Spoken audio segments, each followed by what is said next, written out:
সুপ্রিয় দর্শক, স্বাগত জানাচ্ছি সম্পাদকীয়তে। সঙ্গে আছি আমি ওমর ফারুক। আমাদের আজকের বিষয় সংকটে রাজনৈতিক ঐক্য। এ বিষয়ে আলোচনার জন্য আজ আমাদের সাথে সরাসরি যোগ দিয়েছেন অ্যাডভোকেট সম রেজাউল করিম এমপি, মন্ত্রী মৎস্য ও প্রাণী সম্পদ মন্ত্রণালয়, সৈয়দ মোয়াজ্জেম হোসেন আলাল, যুগ্ম মহাসচিব বিএনপি, এবং Kazi Firoz Rashid MP, co chairman Jatiya Party. দর্শক, আপনারাও এই আলোচনায় অংশ নিতে পারবেন। এজন্য আপনাদের ফোন করতে হবে টেলিভিশনে যে নম্বরটি দেখানো হচ্ছে সেটিতে। আমরা আলোচনার শুরুর আগে প্রধান শিরোনামগুলো দেখে আসছি। করোনা ২-৩ বছর থাকবে, স্বাস্থ্য অধিদপ্তরের মহাপরিচালকের মন্তব্যে বিরক্ত সরকারও। অদূরদর্শী ও দায়িত্ব জ্ঞানহীন বললেন ওবায়দুল কাদের। ডিজির দুঃখ প্রকাশ। দেশে করোনায় একদিনে আরও ৪৫ জনের মৃত্যু, নতুন শনাক্ত ৩,২০০। প্রেসক্রিপশন ছাড়া পরীক্ষামূলক ওষুধে শারীরিক ক্ষতি।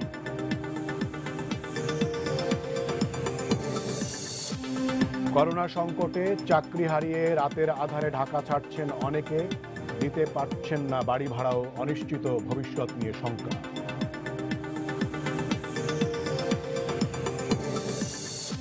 কলেজে ভর্তি নিয়ে অনিশ্চয়তা, এসএসসি উত্তীর্ণরা ভর্তি শুরুর কথা ভাবছে না বোর্ড। সমর্থন জানিয়ে জীবনের ঝুঁকি না নেওয়ার পরামর্শ শিক্ষাবিদদের।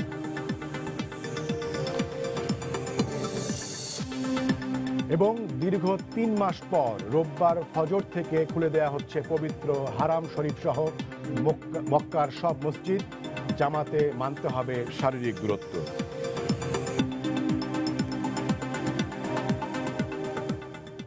দর্শক, আমরা জানি বৈশ্বিক এ মহামারীতে যেমনিভাবে বলা হচ্ছে কোয়ারেন্টিনে থাকতে, যেমনিভাবে বলা হচ্ছে নিরাপদ দূরত্ব বজায় রাখতে, শারীরিক দূরত্ব বজায় রাখতে, তেমনিভাবে কিন্তু বলা হচ্ছে পারস্পরিক যোগাযোগ বাড়াতে, পারস্পরিক সহমর্মিতা বাড়াতে, পারস্পরিক সহযোগিতাও বাড়াতে এবং সামাজিক দূরত্বের বজায় রাখার পাশাপাশি সামাজিক সমন্বয় এবং সামাজিক সহযোগিতার কথাও বলা হচ্ছে। এই বাস্তবতায় রাজনৈতিক যে দলগুলো আছে তাদের ভেতরে যে পাল্টাপাল্টি বক্তব্য আমরা সাম্প্রতিক সময়ে শুনতে পাচ্ছি, তাতে আসলে অনেকেই সন্দেহ পোষণ করছেন যে যখন সামাজিক সহযোগিতা এবং সবার সহযোগিতার কথা বলা হচ্ছে তখন রাজনীতিতে আসলে দূরত্বই প্রতিধ্বনিত হচ্ছে কিনা। তো এই বিষয়কে সামনে রেখেই আমাদের আজকের বিষয় সংকটে রাজনৈতিক ঐক্য। আজকে যারা প্যানেলে আছেন তাদের কাছে আমরা জানতে চাইব বর্তমানে আসলে এই বৈশ্বিক মহামারীতে, এই মহাসংকটে, এই করোনাকালে রাজনীতিতে আসলে কতটুকু ঐক্য এসেছে, যদি না এসে থাকে সেখানে আসলে সংকটটা কোথায়, এটি নিয়ে আজকে আমাদের বিষয়। আমি প্রথমেই মৎস্য ও প্রাণী সম্পদ মন্ত্রী অ্যাডভোকেট সম রেজাউল করিম আপনাকে দিয়েই শুরু করতে চাই। শুরুতেই যে প্রশ্নটি আমরা রাখতে চাই সেটি হচ্ছে যে আপনার কতটুকু মনে হয় যে এই মহামারীতে, এই করোনাকালে, এই নিদানকালে রাজনীতি আসলে কতটুকু অনেকের সুর আমরা সবসময় যে শুনতে পাই সেটি থেকে সরে আসতে পেরেছে? মাননীয় মন্ত্রী। ধন্যবাদ আপনাকে। আমি প্রথমে যারা করোনা ভাইরাসে আক্রান্ত হয়ে ইতিমধ্যে আমাদের মাঝ থেকে চলে গেছেন তাদের প্রতি শ্রদ্ধা, যারা গুরুতর অসুস্থ অবস্থা রয়েছেন যেমন আমাদের বর্ষিয়ান রাজনীতিক সাবেক মন্ত্রী অ্যাডভোকেট সাহারা খাতুন সহ বেশ কয়েকজন খুবই অসুস্থ অবস্থায় আছেন, তাদের আরোগ্য লাভের জন্য পরম করুণাময়ের কাছে আবেদন করে আমার কথা শুরু করছি। দেখুন, রাজনীতি হচ্ছে মানুষের কল্যাণে, দেশের উন্নয়নে দায়িত্ববোধ থেকে আত্ম উৎসর্গ করে কাজ করারটা নামই রাজনীতি। রাজনীতি মানে কিন্তু নিজের সুবিধার্থে বিত্ত বৈভব বাড়ানো বা নিজে একা ভালো থাকবো, সেটা রাজনীতি না। এই রাজনীতির চূড়ান্ত আকার ধারণ করে যে রাষ্ট্রটা পরিচালনা করতে হয় একটা নির্বাচনী প্রক্রিয়ার ভিতর থেকে। যারা জনগণের ভোট পাবেন তারা রাষ্ট্র পরিচালনা করবেন, তাদের টার্গেট থাকবে দেশের সকল মানুষের কল্যাণের জন্য কাজ করা, রাষ্ট্রের উন্নয়নের জন্য, সকল বলতে দল মত নির্বিশেষে সকলকে নিয়ে। এটা একটা সাংবিধানিক ম্যান্ডেট। সেই ম্যান্ডেট পালন করার ক্ষেত্রে বর্তমান সরকার মানুষের ভোট নিয়ে ক্ষমতায় এসে তার উপর অর্পিত যে দায়িত্ব, সে দায়িত্ব যথাযথভাবে পালন করছে বলে আমার বিশ্বাস এবং আমরা বিশ্বাস করি, এবং এটা দৃশ্যমান। সরকার প্রধান মাননীয় প্রধানমন্ত্রী শেখ হাসিনা, তিনি আমাদের দলের প্রধান, আমাদের দলের সাধারণ সম্পাদক জনাব ওবায়দুল কাদের সহ নেতৃবৃন্দ, গ্রাম একেবারে তৃণমূল থেকে শুরু করে কেন্দ্র পর্যন্ত আমরা শারীরিক দূরত্ব রক্ষা করে স্বাস্থ্যবিধি অনুসরণ করে যে যতটা সম্ভব সেখান থেকে মানুষের কল্যাণে আমরা কাজ করছি। একইভাবে আমি বলবো, মোহমুক্ত অবস্থায় বলবো যে অন্যান্য দলের নেতা কর্মীরাও যার যার জায়গা থেকে যতটা সম্ভব সেখান থেকে কাজ করছেন, সেটা বিএনপি, জাতীয় পার্টি সহ অন্যান্য সবাই কাজ করছেন। এখন কাজের ভিতর থেকে সরকারে যারা থাকে তাদের তো ত্রুটি হতে পারে, কাজ যারা করে তাদের ত্রুটি হয়, যারা কাজ করে না তারা ঘরের ভিতর বসে বিবৃতি দিতে পারেন, তাদের তো আর কাজ নাই, তাদের ভুলও ধরবো কোথা থেকে। কাজে সরকারের গঠনমূলক সমালোচনাকে আমি কখনোই নিরুৎসাহিত করি না। আমি মনে করি এ জাতীয় সমালোচনা হওয়া উচিত, এবং সমালোচনার ভিতর থেকে যদি গুণগত কোনো সমালোচনা থেকে থাকে সেই সমালোচনাকে গ্রহণ করেও আমরা আমাদের কর্মপন্থাকে আরো কিভাবে সৃজনশীল করা যায়, আরো উপযোগী করা যায় সেটা করব। এখন কিছু কিছু বক্তৃতা বিবৃতি আছে, যেমন আজকে ডিজি হেলথ সার্ভিস তিনি একটা বেকুবের মতো বক্তব্য রেখেছেন। এটা আমার পার্টির সাধারণ সম্পাদক বিষয়ে চূড়ান্ত কথা বলেছেন, আই ডোন্ট রিপিট ইট। আবার দেখবেন বিএনপির মুখপত্রের মতো করে রুহুল কবির রিজভী প্রায় একটা প্রেস ব্রিফিং করেন, সেখানে তিনি আর কোনো পজিটিভ কিচ্ছুই খুঁজে পান না, সব নেগেটিভ খুঁজে পান। এরকম বিভিন্ন রকম কথাবার্তা বিভিন্ন জায়গা থেকে আসা আমাদের দু একজন নেতা ও বিভিন্ন সময় যে কথা বলছেন, আমি তাদেরকে মনে করি যে কথা বলার ক্ষেত্রে আরো পরিশীলিত, পরিমার্জিত এবং শব্দ চয়নের ক্ষেত্রে আরো সতর্ক হওয়া উচিত। এখন এই জাতীয় কথাবার্তা থাকবে। আমরা লাস্ট একটা অকেশনে অ্যাটেন্ড করেছিলাম, সেখানে সৈয়দ মোয়াজ্জেম হোসেন আল আলী বলছিলেন যে একজন মানুষ, না ফিরোজ ভাই দুজনেই বলছিলেন যে একজন বাচ্চা তার কথা শিখতে লাগে 2 বছর, কিন্তু সারা জীবনেই কিন্তু শিখতে সময় লাগে যে পরিণত বয়সে কোথায় কোন কথাটা হবে। ইংরেজিতে যে শব্দটা আছে ভোকাবুলারি, শব্দ চয়ন ক্ষমতা, এই শব্দ চয়ন ক্ষমতা সবার কিন্তু সমভাবে থাকে না। এটা যাদের থাকে না তাদের ক্ষেত্রে আমাদের সুপারিশ থাকে মেহেরবানি করে যে কথা বলতে না, পারবেন আপনি না কি মানে পাল্টাপাল্টি যেই বক্তব্য শোনা যাচ্ছে সেটিকে মানে বিচ্ছিন্ন কথাই মনে করছেন, এবং আপনি মনে করছেন যে এই করোনা কালে রাজনৈতিক দলগুলোর ভেতরে আসলে ঐক্য রয়েছে? দেখুন, রাজনৈতিক দল এই মুহূর্তে ইয়ানফসির মতো অবস্থা, যার যার বাঁচার জন্য তাগিদে তারা চেষ্টা করছেন। প্রত্যেকটা রাজনৈতিক দলকে দলগতভাবে সিদ্ধান্ত নিয়ে বলছেন যে এই বিএনপি জঘন্য কাজ করছে, অথবা বিএনপি কি দলীয় সিদ্ধান্ত নিয়ে বলছেন যে আমাদের দলের মুখপাত্র হিসেবে আমি বলছি যে আওয়ামী লীগ টোটালি ফেল করছে, বা জাতীয় পার্টিকে ওইরকম জায়গায় বলছেন। ত্রুটি বিচ্যুতি থাকে, সেই ত্রুটি বিচ্যুতি নিয়ে আলাপ আলোচনাটা হওয়া দোষের কিছু না। তবে আমি এক্সপেক্ট করব সব দল মতের কাছে যে সকলের সহযোগিতা, সহমর্মিতামূলক যে পরিবেশটা, সেই পরিবেশটা বিঘ্নিত না, না হয়। মাননীয় মন্ত্রী, আপনার প্রত্যাশার পাশাপাশি সাধারণ মানুষ যারা আসলে এই মহামারীতে বিভিন্ন সংকটে ভুগছেন তারা আসলে প্রত্যাশা করেন যে এই সংকটে আওয়ামী লীগ, বিএনপি সহ বাংলাদেশের সকল রাজনৈতিক দলগুলো তাদের পাশে এসে দাঁড়াবেন, সেটি কি হচ্ছে কিনা? শোনেন, দলগতভাবে পাশে এসে দাঁড়ানো, এটা যদি প্রাকৃতিক দুর্যোগ হতো যে ঘর ভেঙে গেছে সবাই মিলে ঘরটা সোজা করে দিতে হবে, এটা যদি কারো ঘরে আগুন লাগতো যে সবাই পানি নিয়ে গিয়ে আগুন নিভাতে হবে, বিষয়টা কিন্তু এই মুহূর্তে কি করতে হবে সেটা আন্তর্জাতিক পরিসর থেকে বিশ্ব স্বাস্থ্য সংস্থা বলছে, বাংলাদেশ সরকার বলছেন, মাননীয় প্রধানমন্ত্রী অসংখ্যবার পাবলিক অ্যাড্রেস করে সেখানে বলছেন কিভাবে আমাদের সতর্কতা অবলম্বন করতে হবে, কিভাবে মানুষ যারা কর্মহীন আছে তাদেরকে ত্রাণ পৌঁছে দিতে হবে, কিভাবে মানুষকে শক্তি সঞ্চয় করতে হবে, কোনো আতঙ্ক ছড়ানো যাবে না, মনোবল শক্ত রাখতে হবে, নিজেদের প্রস্তুতি নিতে হবে। এটা কিন্তু আমি যেমন মাস্ক পরছি বাইরে যাওয়ার সময়, বিএনপির যিনি মাস্ক পরছেন, জাতীয় পার্টির লোক মাস্ক পরছেন, গ্লাভস পরতেছেন, আমি যেভাবে হাত পরিষ্কার করতেছি সবাই সেভাবে করতেছে। এখন কিন্তু যার যার কাজ করার সময় এখানে কি দলগতভাবে মিটিং করে বাড়ি বাড়ি গিয়ে কিন্তু মানুষকে সহযোগিতা করার মতো একটা ক্ষেত্র না। এই মুহূর্তে বরং ঘরের ভিতর নিজেকে কিভাবে সামলে রাখা যাবে সেটাই এখন। অন্যান্য আপনাকে ধন্যবাদ। আমি মোয়াজ্জেম হোসেন আলাল আপনার কাছে আসতে চাই। মাননীয় মন্ত্রী, আপনি আমাদের সাথেই থাকুন, আপনার সাথে নিশ্চয়ই আমরা আবার আপনার কাছে আমরা আসবো। মানে মোয়াজ্জেম হোসেন আলাল, আপনার কাছে আমি আসতে চাই। আপনারা একদম মহামারীর শুরুর দিকেও যদি না হয়, অর্থাৎ দ্বিতীয় মাসে 5ই মের যদি একটি খবর কথা আমরা বলি, সেটি আপনারা তখন আসলে আপনারা আহ্বান জানিয়েছিলেন যে এই করোনা রুখতে রাজনৈতিক ঐক্যের প্রস্তাব আপনারা তখন আসলে দিয়েছিলেন, এবং এর পরপরই আসলে ওবায়দুল কাদের তিনি আসলে নাকচ করেছেন, এবং কিছুক্ষণ আগে আমরা মাননীয় মন্ত্রী বক্তব্য শুনলাম, এবং বর্তমান বাস্তবতায় আসলে কাজ করাটাকেই মাননীয় মন্ত্রী এবং সরকার দলের যারা আছেন তারা আসলে মনে করছেন যে মাঠে নেমে কাজ করাটাই আসলে বেশি দরকার, এবং যে কথিত যে রাজনৈতিক ঐক্যের যেটি কথা বলা হয় সেটির চাইতে। আপনি কি এর সাথে একমত কিনা? আপনাকে ধন্যবাদ। একটা জিনিস সবার আগে বলে রাখি, যারা মৃত্যুবরণ করেছেন তাদের আত্মার মাগফিরাত কামনা করি, অসুস্থ যারা তাদের সুস্থতা কামনা করি, এবং একই সঙ্গে আল্লাহর দরবারে প্রার্থনা করি যাতে এই মহামারী থেকে মানব জাতিকে তিনি রক্ষা করেন, বাংলাদেশ সহ। আলবার্ট আইনস্টাইনের একটা কথা আছে যে পৃথিবীতে ক্ষতিকারক যা কিছু হয় সেটা যারা করেন তাদের চেয়ে বেশি ক্ষতিটা হয় তাদের দ্বারা যারা বসে বসে এটা দেখেন তাদের। তাই একটা দেশের প্রধান বিরোধী দল বা অন্য ছোটখাটো বিরোধী দল তাদের কাজটা কি? ছায়া সরকারের কাজ। ছায়া সরকারের কাজ কি?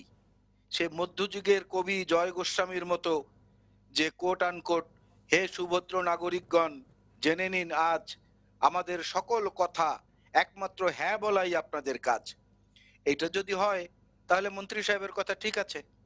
আর যদি এইটা ঠিক না থাকে, যে গণতান্ত্রিক চর্চা বলতে যেটা বোঝায় ছায়া সরকার সরকারের সমালোচনা করবে, এটাই তো নিয়ম। লাদাখ বর্ডারে যা হয়েছে, সোনিয়া গান্ধী যা বলছেন, অন্যান্য নেতৃবৃন্দ যা বলছেন, তারপরে আবার তারা বসে আলাপ করছেন না। আপনি বলেছেন প্রাথমিকভাবে বিএনপি এই আহ্বানটা জানিয়েছিল অনেক আগে, এবং শুধু এখন না, অনেকগুলো জাতীয় সংকটের ব্যাপারে আমরা এই আহ্বান জানিয়েছি, বারবারই তুচ্ছ তাচ্ছিল্য করে আমাদেরকে ফেরত দেওয়া হয়েছে। আর মন্ত্রী সাহেব যে কথাটা বললেন জনগণের ভোট নিয়ে, না না, এখানে জনগণের ভোট নিয়ে এই বর্তমান সরকার কিনা এটা বিশাল একটা প্রশ্নবোধক চিহ্ন আছে, সেটা নিয়ে আমি কোনো বিতর্কে যাব না, তবে প্রশ্নবোধক চিহ্ন আছে এটা সত্যি। আমার বক্তব্যটা হচ্ছে যে সারা পৃথিবীতে যেটার কোনো ঔষধ নেই, যেটার কোনো প্রতিষেধক আবিষ্কৃত হয়নি, এবং এই শত্রুটা হচ্ছে অদৃশ্য, সে জায়গাটায় ম্যানেজারিয়াল ক্যাপাসিটি ছাড়া অন্য কোনো পদ্ধতি কিছু আছে এমনটা তো আমাদের জানা নেই। ম্যানেজারিয়াল ক্যাপাসিটির মাধ্যমে যদি কোঅর্ডিনেটেড সিস্টেমে সবকিছু করা যায় তাহলে দেখা যায় সেই সব জায়গায় উন্নতি ভালো হয়েছে, এবং সেই কারণেই আমরা জাতীয় ঐক্যের ডাকটা দিয়েছিলাম। বিরোধী দল হিসেবে আমরা সমালোচনা করব, এটা ঠিকই আছে, কিন্তু আমরা তো সরকারকে বারবার আহ্বান জানাচ্ছি যে একটা ন্যাশনাল টাস্ক ফোর্স গঠন করা হোক, যেখানে রাজনৈতিক পরিচয় নির্বিশেষে বিশেষজ্ঞগণ, বিজ্ঞানীগণ, ডাক্তারগণ, রাজনীতিবিদগণ, আমলারা, সাবেক বর্তমান, এদেরকে অন্তর্ভুক্ত করে দায়িত্ব পালন করেন। কারণ আমরা যখন দেখি যে এই সরকারের গঠিত কারিগরি উপদেষ্টা কমিটি, তারা লকডাউনের কথা বলেছেন আপনার মে মাসের 1 তারিখে, প্রধানমন্ত্রী এটাকে সম্মতি দিয়েছেন 11 তারিখে, আজকে জুন মাসের 19 তারিখ, এখন পর্যন্ত সে লকডাউন শুধু পূর্ব রাজাবাজার বাদে অন্যান্য জায়গায় এত তাল বাহানায় কেন হচ্ছে? অর্থাৎ মিস কোঅর্ডিনেশন। এই মিস কোঅর্ডিনেশনটাকে কোঅর্ডিনেটেড ওয়েতে আমরা করার জন্য না, এই ক্ষেত্রে আলাল ভাই আমি আপনার সাথে একটু যোগ করি যে সেটি আপনি যদি এই বিষয়টা একটু বলেন, সেটি হচ্ছে যে আপনারা বলছেন যে বিভিন্ন সমালোচনা আপনারা করবেন, এবং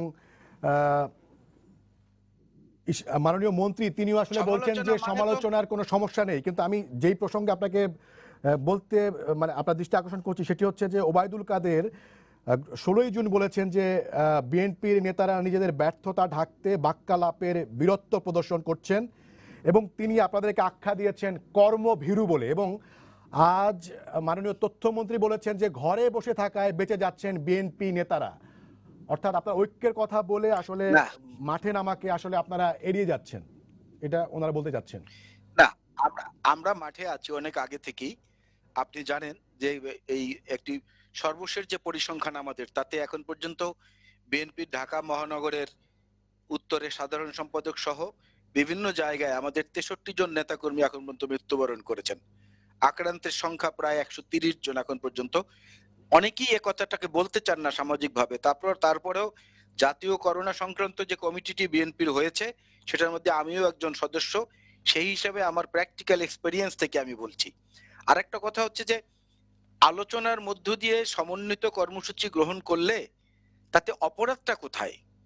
তথ্যমন্ত্রী সাহেব তো অনেক কিছু বলেন, ওবায়দুল কাদের ভাই আগে এরকম অনেক কিছু বলতেন, কাবুয়া বলছেন এক সময়, ফার্মের মুরগি বলেছেন এক সময়, আজকাল ভালো উনি দেখে দেখে বলেন, যে কারণে খুব পরিশীলিত কথাবার্তা ইদানিং উনি বলেন, এজন্য ওনাকে ধন্যবাদ। তো এর মধ্য থেকে সমালোচনা করা যাবে, কিন্তু আপনি ছোট্ট করে একটা উদাহরণ আমি আপনাকে দেই।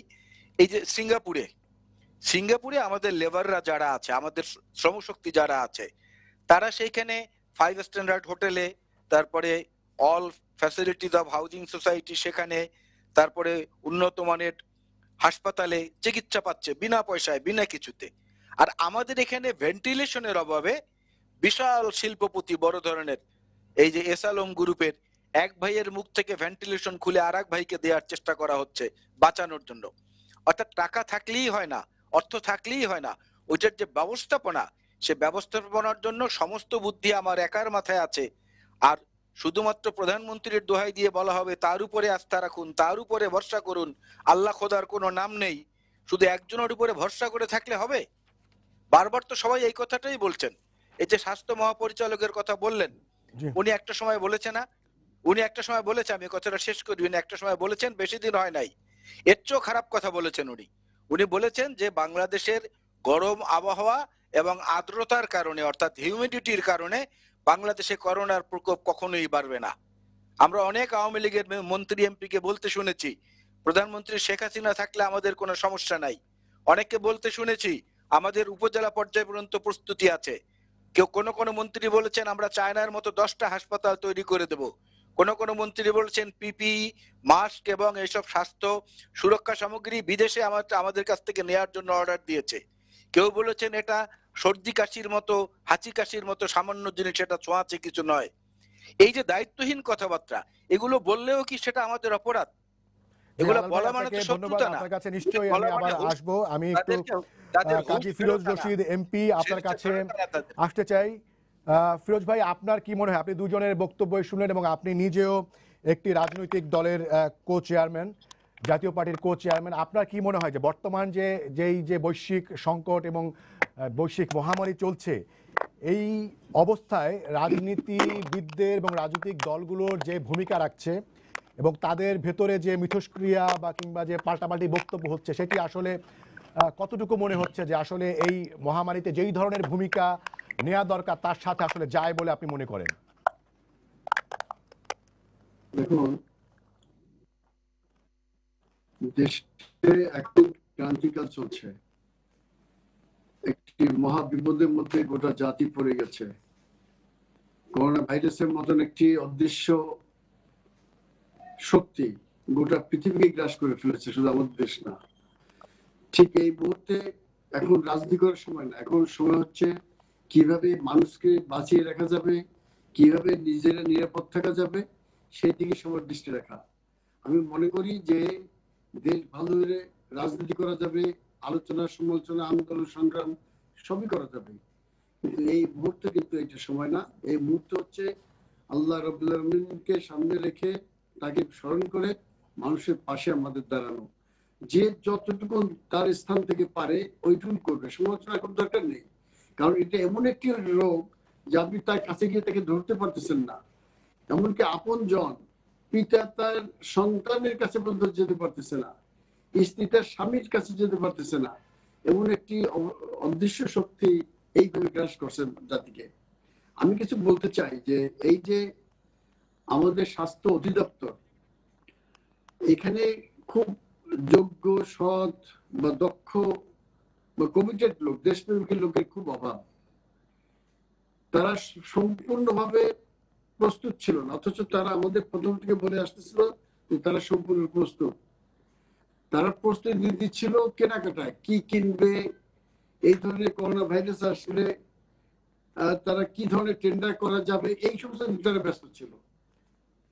জি ফিরোজ ভাই, আমরা মানে এই সকল প্রসঙ্গ অব্যবস্থাপনার কথা মানে বিভিন্ন রাজনৈতিক দল এবং এমনকি সরকারি দলের অনেক নেতা এবং এমপি মন্ত্রীর মুখেও শুনেছি। আমি যেই জায়গাটিতে আসতে চাই সেটি হচ্ছে যে এই পরিস্থিতিতে আপনার কি মনে হয় কিনা যে এখন যে পরিস্থিতি এবং যে অব্যবস্থাপনার কথা বলছেন, সেটি যদি মানে রাজনৈতিক ঐক্য থাকতো তাহলে এটি হতো না, এমন কি কোনো বিষয় আছে?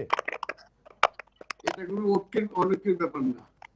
এরা রাজনীতি আলাদা কি করবে? সমস্ত রাজনীতি দল একসাথে পল্টনে মিটিং করে ঠিক করতে পারবে? এইখানে দরকার কি ছিল? ম্যানেজমেন্ট। কারা করবে? দেখেন, প্রথম যখন ইটালি থেকে লোকগুলো আসলো তখন এয়ারপোর্টে এটা আর্মির আন্ডারে দিয়ে দেওয়া উচিত ছিল। এয়ারপোর্ট, একটা এয়ারপোর্ট তো আমাদের, এয়ারপোর্টে নামার সাথে সাথে তাদেরকে নিয়ে সমস্ত স্কুল কলেজ খালি করে, ব্যারাক খালি করে ওখানে রাখা উচিত ছিল 14 দিন। তারপরে তারা ভালো থাকলে দেশে পাঠিয়ে দেওয়া উচিত ছিল। এইখানে আমরা ব্যর্থ হইলাম। এয়ারপোর্ট থেকে সব বাড়ি চলে গেল। 2-4 জনকে যাও আমরা এক জায়গায় রাখছিলাম, তারা গোলমাল করে হাঙ্গামা করে বাড়ি চলে গেল। এখানে চরম ব্যর্থতা। আমাদের প্রথম কোনো প্রস্তুতি ছিল না, তারা ঘুমিয়েছিল স্বাস্থ্য মন্ত্রণালয়। তাদের উচিত ছিল প্রথমে ডাকা। এটা আমাদের রাজনৈতিক দলের ব্যাপার না। প্রত্যেকটা হাসপাতাল, সরকারি এবং বেসরকারি হাসপাতাল, আমি আবারও বলছি, সরকারি এবং বেসরকারি হাসপাতাল সবাইকে ডেকে তাদের জিজ্ঞেস করা উচিত ছিল কোন হাসপাতালে কত সিট আছে, কোন কোন হাসপাতালে আইসিইউ আছে, ভেন্টিলেটর আছে কয়টা।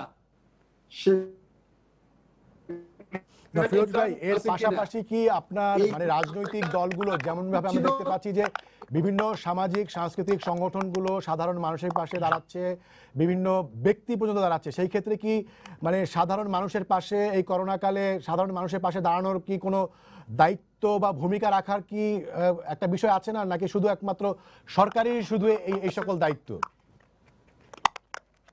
আমাদের দায়িত্ব হচ্ছে কি মানুষের পাশে দাঁড়ানো, কি মানুষকে যে করোনা আক্রান্ত তাকে যে আমি সেবা দেবো, তার পাশে দাঁড়াতে পারবো?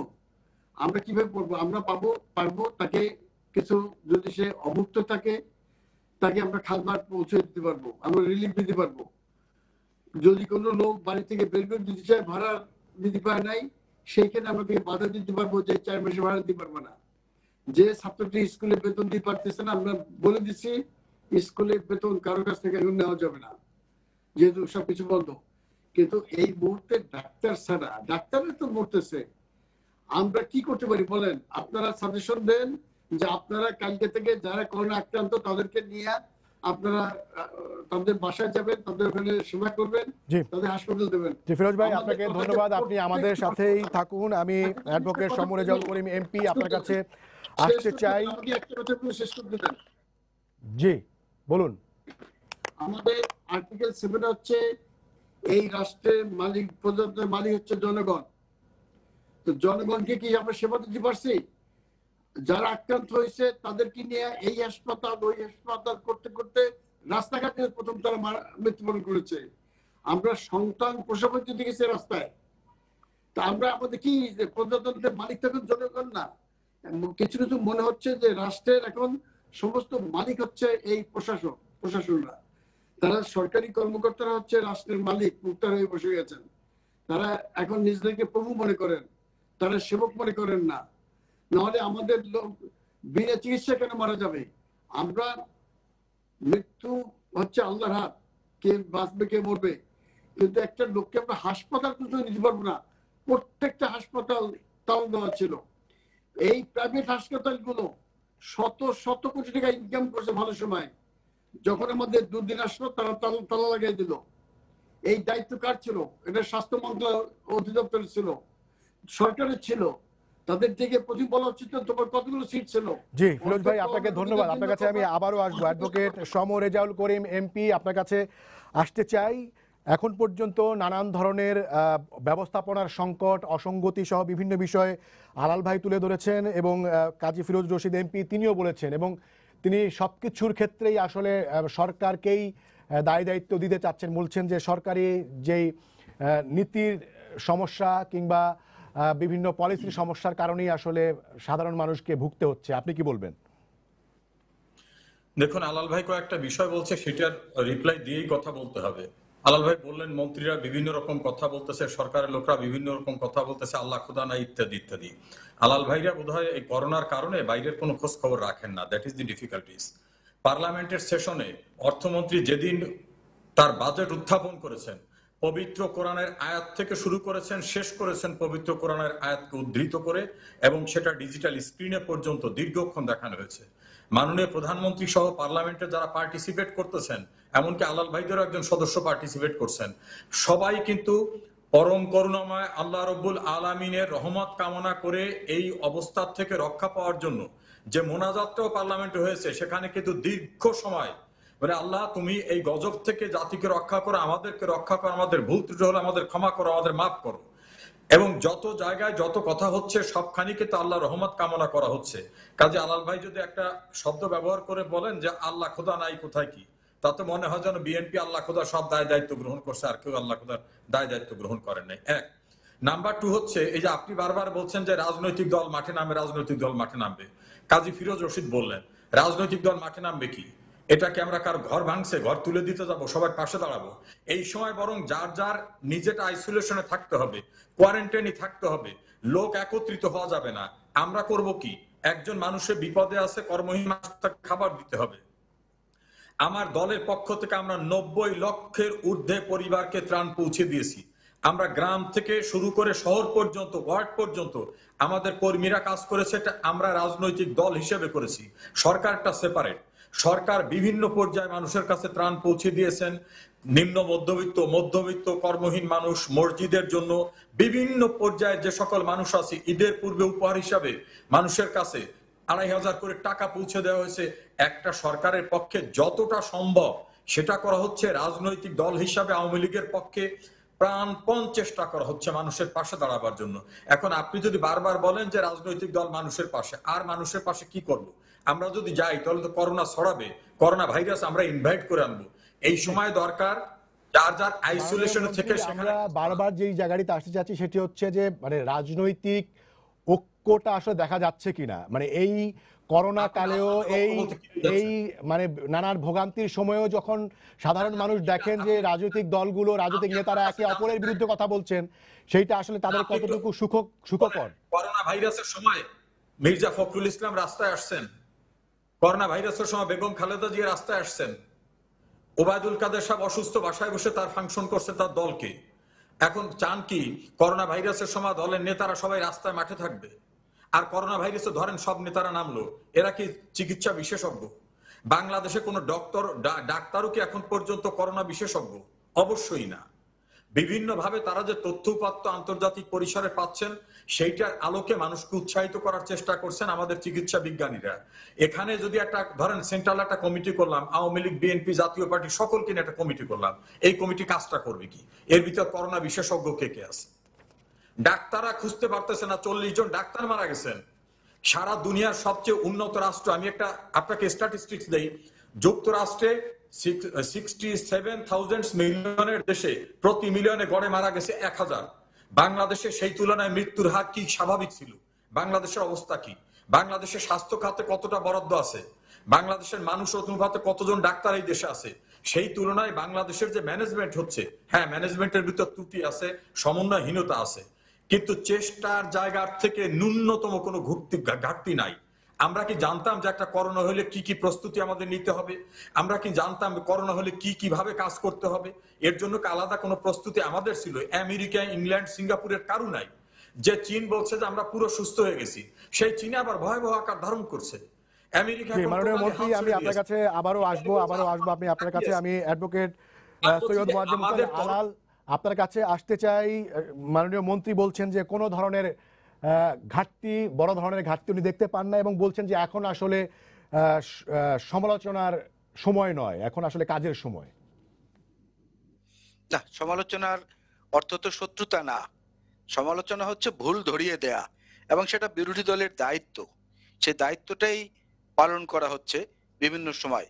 মন্ত্রী সাহেব যে কথাটা বলেছেন, জাতীয় কারিগরি পরামর্শক কমিটি যেটা করা হয়েছে, যারা প্রাইম মিনিস্টারকে রিপোর্ট করছেন টাইম টু টাইম, তারা লকডাউনের কথা কবে বলেছেন আলোচক উপস্থাপক হিসাবে? 1 মাসের বেশি হয়ে গেছে। 1 মেতে তারা বলেছেন এই কথা। আজকে জুন মাসের 19 তারিখ, হচ্ছে না কেন বাস্তবায়িত? বিভিন্ন জায়গায় মিস কোঅর্ডিনেশন, এটা বলা যাবে না? মার্কিন যুক্তরাষ্ট্রে যখন 1 লাখের মতো ছাড়িয়েছে আক্রান্ত, তখন জার্মান চ্যান্সেলর যেহেতু ফেব্রুয়ারি মাস থেকে এটা প্রিভেনশনের চেষ্টা করেছেন, সেখানে ছিল মাত্র 5000-এর মতো। আজকে সাউথ কোরিয়া, আজকে ভিয়েতনাম, আজকে তাইওয়ান, নেপাল, তারা প্রশংসা পাচ্ছে না?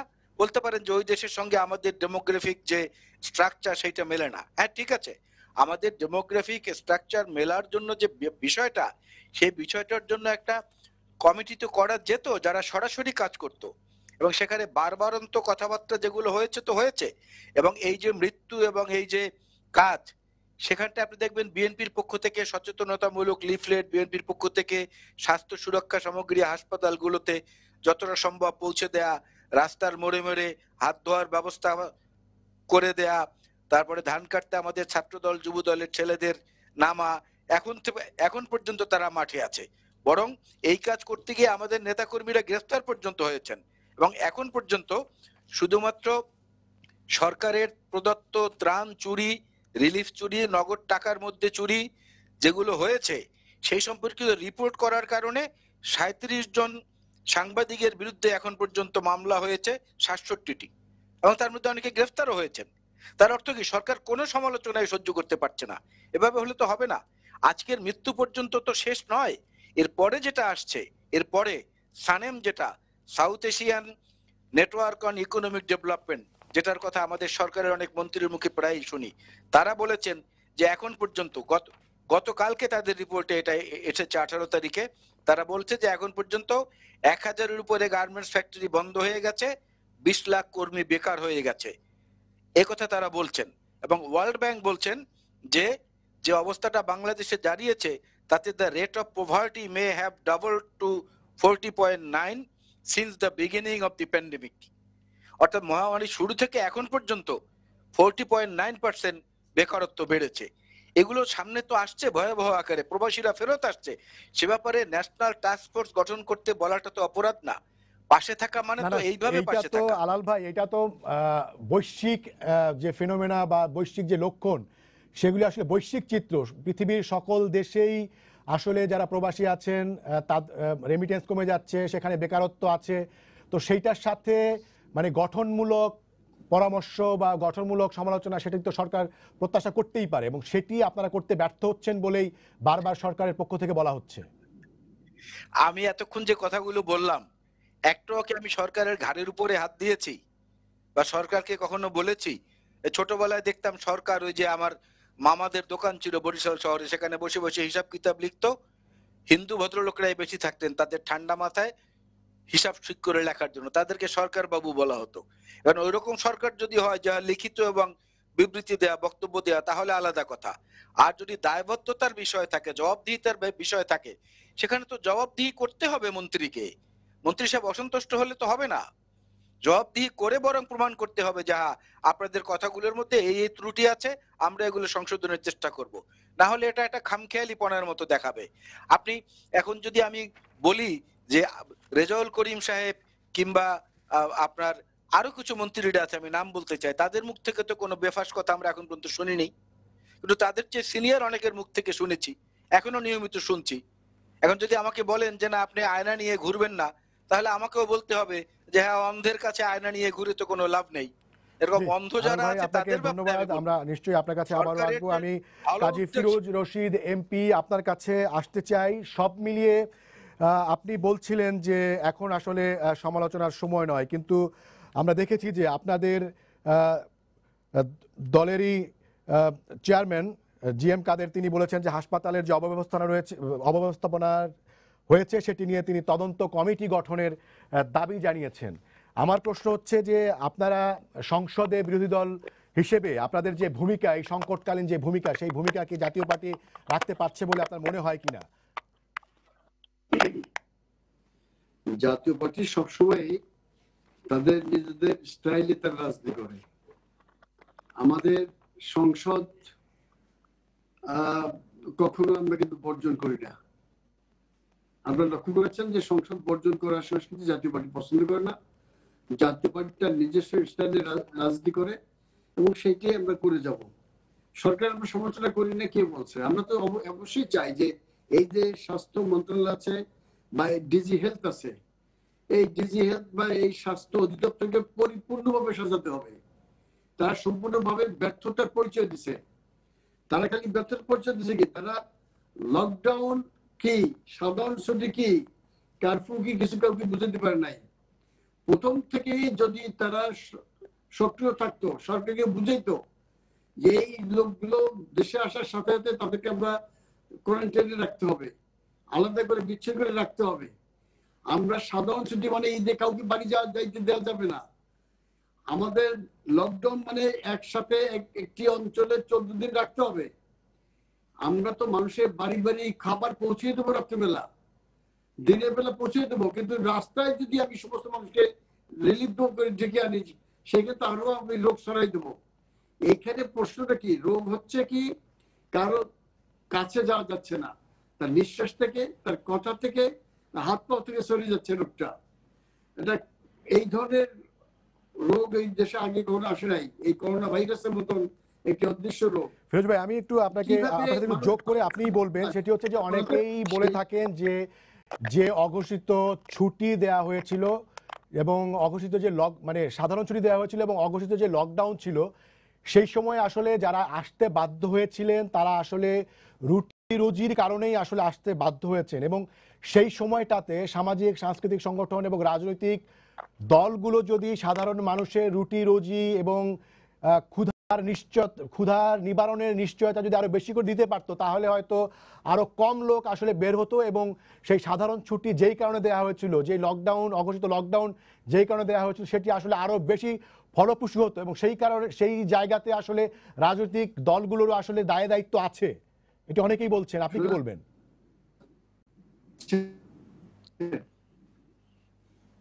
হ্যালো, জি, আমরা শুনতে পাচ্ছি, আপনি শুনতে পাচ্ছেন? আমরা মনে হয় কাজী ফিরোজ রশিদ এমপির যে কানেকশন সেটি আমরা পাচ্ছি না। আমি অ্যাডভোকেট সমর রেজাউল করিম, আমি আপনার কাছে আবারও আসছি। আসলে ঘুরে ফিরে যদি স্বাস্থ্য অধিদপ্তরের ব্যর্থতার কথা বলা হয়, যদি বলা হয় যে বিভিন্ন টার্ম আসলে স্বাস্থ্য অধিদপ্তর বোঝাতে ব্যর্থ হয়েছে, কিংবা লকডাউনকে কি সেটা না বলে সাধারণ ছুটি বলা হয়েছে, সব কিছু তো আসলে সরকারের ব্যর্থতা হিসেবেই আসলে পর্যবেসিত হয় নাকি? দেখুন, আমি আপনার প্রশ্নের জবাব দিচ্ছি। ওই আলাল ভাই একটা স্ট্যাটিস্টিক্যাল রিপোর্ট দিছে, রিপোর্টটা শোনার পরে আমি একটু হতবাক হলাম। কারণ বাংলাদেশে সাংবাদিকদের ফেডারেল সাংবাদিক ইউনিয়ন আছে, ঢাকা সাংবাদিক ইউনিয়ন আছে, এবং এর আবার 2টা করে গ্রুপ আছে, রিপোর্টার্স ইউনিটি আছে, প্রেস ক্লাব আছে।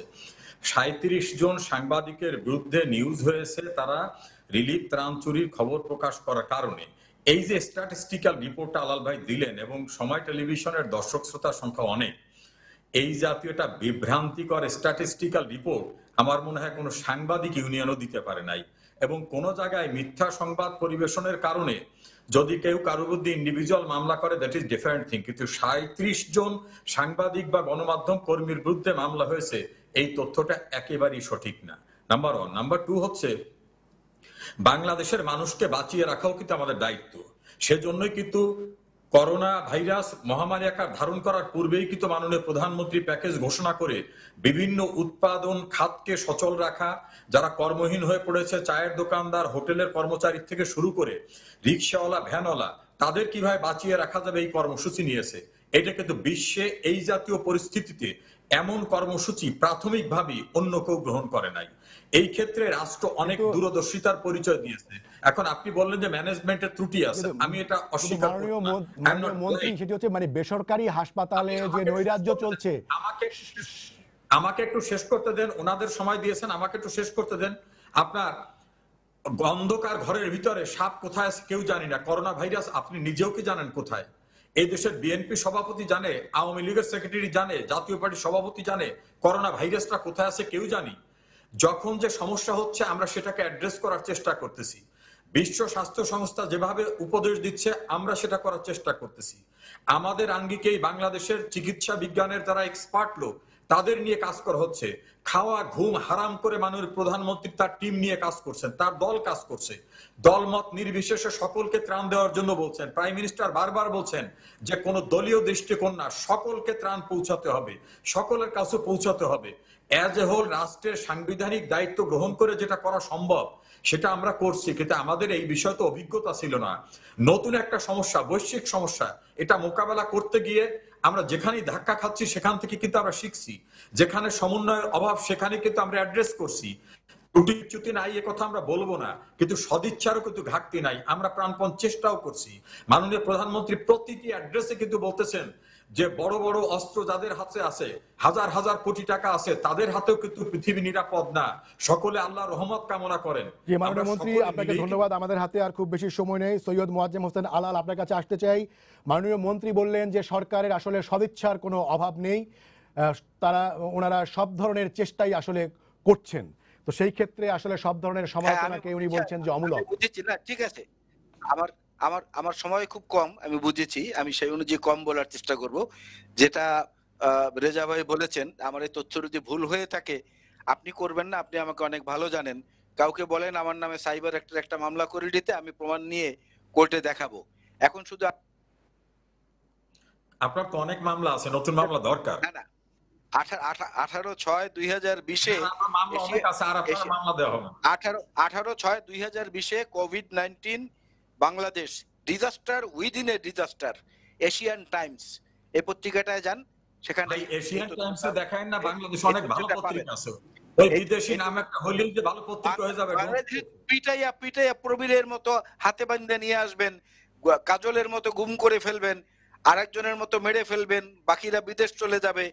এটা তো না, হচ্ছে, আবার আপনার তো অনেকে ঠেকাতে কিন্তু পারছেন না। ভারতে গিয়ে আশ্রয় নিয়ে বলে যে আমি অনেকে গুম হয়ে গেছি, আলাউদ্দিন, এরকম আছে। অনেকে বলে না, আমি কিন্তু কথা বলি নাই রেজা ভাই, আপনাদের কারো কথা ভাই, বলার হারিস সময় চৌধুরী কোথায় শেষ ভাই? সময়- হারিস না, চৌধুরী না, কোথায়? শেষ সময় প্লিজ হারিস ভাই, চৌধুরী শেষ কোথায়? সময় অ্যাঙ্কর জি জি প্লিজ জি, আপনি স্পিকার আমাকে আলাল ফ্লোর ভাই আপনি শেষ করেন, রেজা ভাই আমাদের ফ্লোর- খুব সময় নেই, আলাল ভাই শেষ করেন। আমি বলি, জি ত্রুটি নাই যদি রেজা ভাই সব কথা আমি সত্য ধরে নেই। স্বাস্থ্য তো কোনো করুণার বিষয় না। স্বাস্থ্য, শিক্ষা, চিকিৎসা, বাসস্থান, অন্ন, বস্ত্র, এটা তো আমার সাংবিধানিক অধিকার। তো Right. সেই ক্ষেত্রে জিয়া ইন্টারন্যাশনাল এয়ারপোর্টের নাম পরিবর্তনের জন্য যদি 1200 কোটি টাকা খরচ করা যায়, স্যাটেলাইট বঙ্গবন্ধু স্যাটেলাইটের জন্য যদি 3000 কোটি, ওই রোবট সুফিয়ার জন্য যদি 12 কোটি, শেয়ার মার্কেট থেকে 1 কোটি পাচার হয়েছে, গ্লোবাল ফিনান্সিয়াল ইন্টিগ্রিটির রিপোর্ট অনুযায়ী প্রায় 9 লক্ষ কোটি টাকা। অথচ এই উপজেলা আলাল পর্যায়ে ভাই আর 30 সেকেন্ড প্রত্যেকটিতে সময় আছে, শেষ করতে হবে। 5টি করে বেড, জেলা পর্যায়ে প্রত্যেকটি হাসপাতালে 10টি করে আইসিইউ বেড দিতে মোট টাকা লাগতো মাত্র 3000 কোটি টাকা। অথচ লক্ষ লক্ষ কোটি টাকা অপচয় করা হয়েছে পাচার করে এবং রাজনৈতিক প্রতিহিংসার বাস্তবায়ন করার জন্য। তা আমার সাংবিধানিক অধিকার কেড়ে নিয়েছে না? 2009 থেকে তো আওয়ামী লীগ, আর কেউ আছে আশেপাশে? কোথাও আছে? কাউকে থাকতে দেয়া হচ্ছে? সেই জন্যই বলছি যে আমার সাংবিধানিক অধিকারকে হঠাৎ করে এলো স্বাস্থ্য খাতে বরাদ্দ এত কম কেন হবে? পাকিস্তানের চেয়েও আমাদের কম, নেপালের চেয়েও কম, শ্রীলঙ্কার চেয়েও কম, ভারতের চেয়েও কম, সব জায়গায় দক্ষিণ এশিয়ার সবচেয়ে নিম্নতম বাজেট হচ্ছে স্বাস্থ্য খাতে এদের। বলতে পারেন যে আপনারা কি করেছেন? আমরা যদি ত্রুটি করে থাকি, পরপর 3 টার্ম ক্ষমতায় থাকার সৌভাগ্য তো একমাত্র আওয়ামী লীগের, তারা কেন ত্রুটিগুলো ঠিক করলো না? দল হিসাবেও তো তারা বড়, জি তারা দাবিও করে বড় বড়। জি, আলাল ভাই আপনাকে সবকিছু- ধন্যবাদ। নিশ্চয়ই হচ্ছে এর যে- পাল্টা বক্তব্য নিশ্চয়ই অ্যাডভোকেট সমর রেজাউল করিম কিছু বলতেন হয়তো, কিন্তু আমাদের হাতে সময় নেই। অ্যাডভোকেট সমর রেজাউল করিম এমপি, সৈয়দ মোয়াজ্জেম হোসেন আলাল, কাজী ফিরোজ রশিদ এমপি, আপনাদের তিনজনকেই অসংখ্য ধন্যবাদ আমাদের এই আজকের আলোচনায় যোগ দেওয়ার জন্য। দর্শক আপনাদেরও ধন্যবাদ জানিয়ে শেষ করছি আজকের সম্পাদকীয়। আগামীকাল আবারও দেখা হবে রাত 10টায়, দেখার আমন্ত্রণ রইল। শুভরাত্রি।